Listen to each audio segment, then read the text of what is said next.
गुरुर्ब्रह्मा गुरुर्विष्णु गुरुर्देवो महेश्वरा गुरु साक्षात् परब्रह्म तस्मै श्री गुरवे नमः।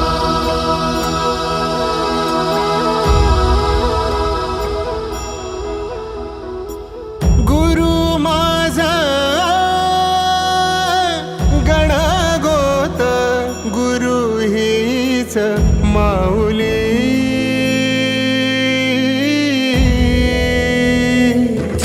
गुरु स्पर्श दूर करी दुःखाची सावली गुरु भेटीसाठी झाली जीवाची काहिली भक्त तुझा गुरुदेवा पुरता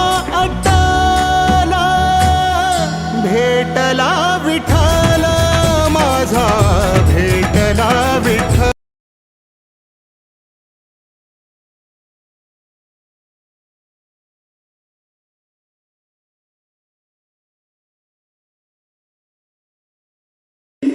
એવા આરુણીની વાર્તા જોવાના છે તો ચાલો જોઈએ આરુણી।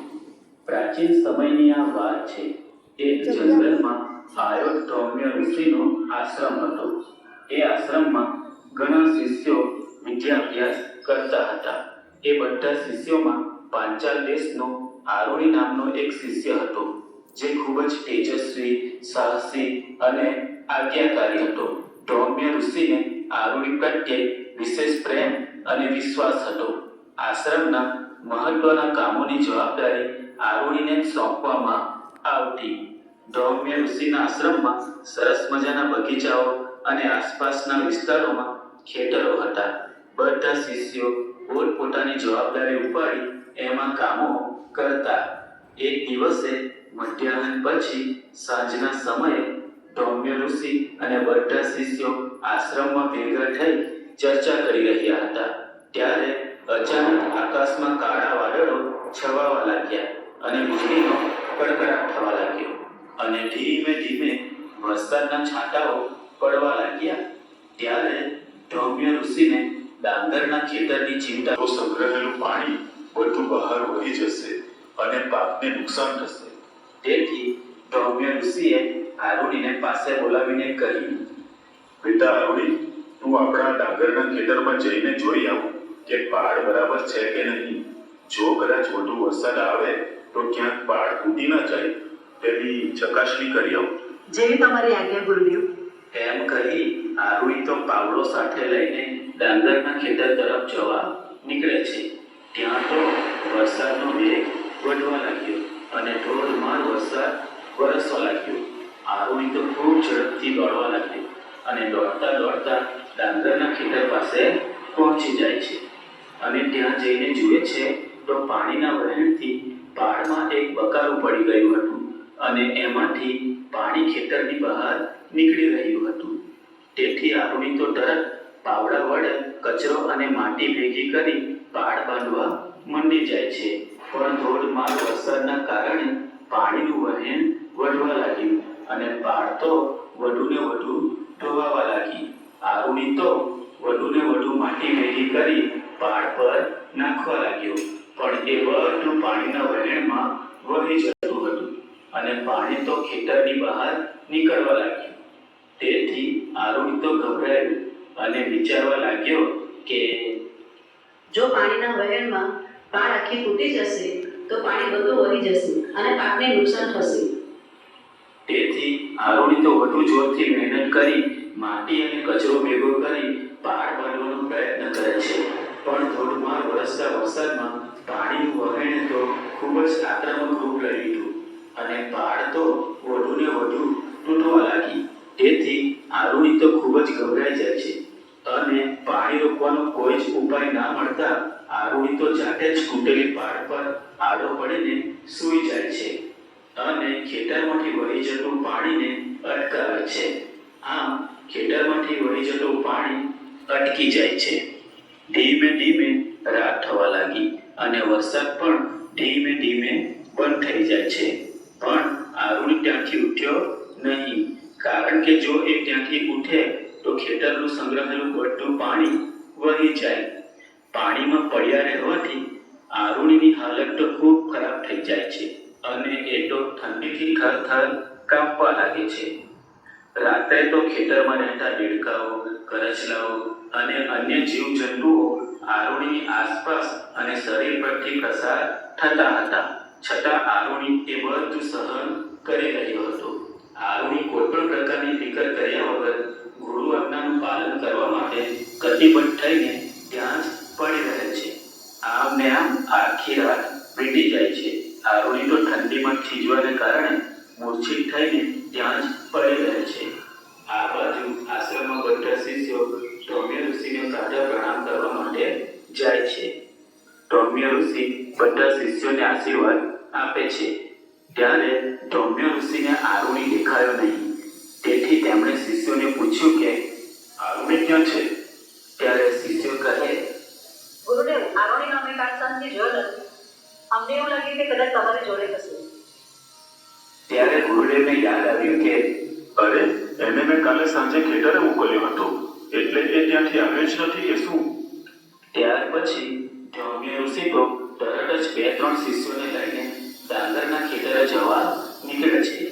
ડાંગરના ખેતરે પહોંચીને ધૌમ્ય ઋષિ તો અવાજ લગાવે છે, આરુણી, બેટા આરુણી, અરે એ આરુણી બેટા, તું ક્યાં છે બેટા?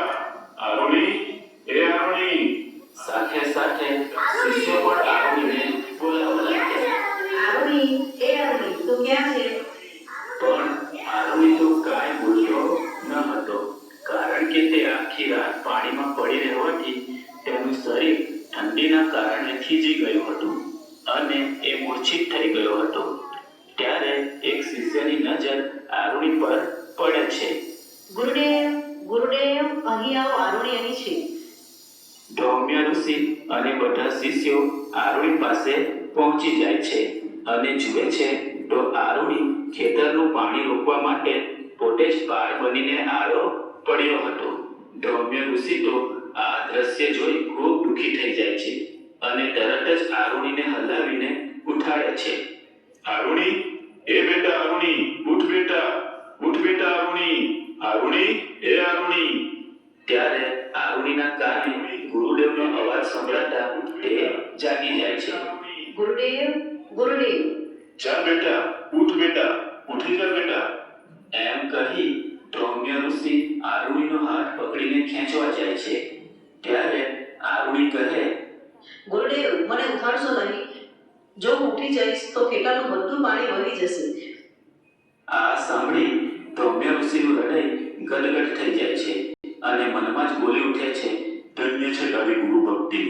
અને પછી તરત જ ધૌમ્ય ઋષિ અને બધા શિષ્યો મળીને ઝડપથી માટી ભેગી કરીને પાળ બનાવી દે છે અને તરત જ ધૌમ્ય ઋષિ અને શિષ્યો મળીને આરુણીને ઊભો કરે છે અને ધૌમ્ય ઋષિ આરુણીને ભેટી પડે છે અને કહે છે, ધન્ય છે તારી ગુરુ ભક્તિને, ધન્ય છે તારા સાહસને.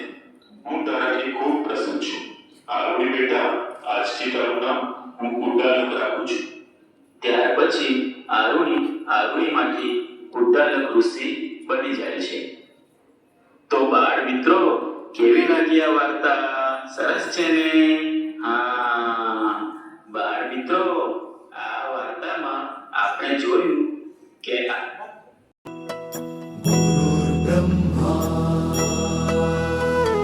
गुरुर्विष्णु गुरुर्देवो महेश्वरा गुरु साक्षात् परब्रह्म तस्मै श्री गुरवे नमः.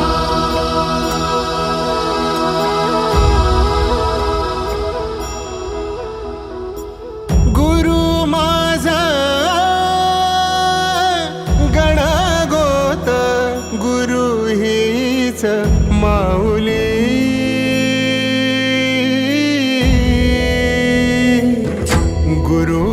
हर्ष दूर करी दुःखाची सावली गुरु भेटीसाठी झाली जीवाची काहिली भक्त तुझा गुरुदेवा पुरता अटला भेटला